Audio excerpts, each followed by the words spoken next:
The Constitution of India. Part 5. The Union.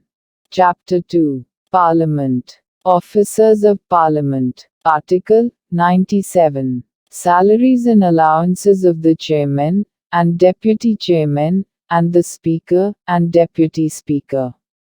There shall be paid to the Chairman, and the Deputy Chairman, of the Council of States, and to the Speaker, and the Deputy Speaker of the House of the People, such salaries and allowances, as may be respectively fixed by Parliament by law.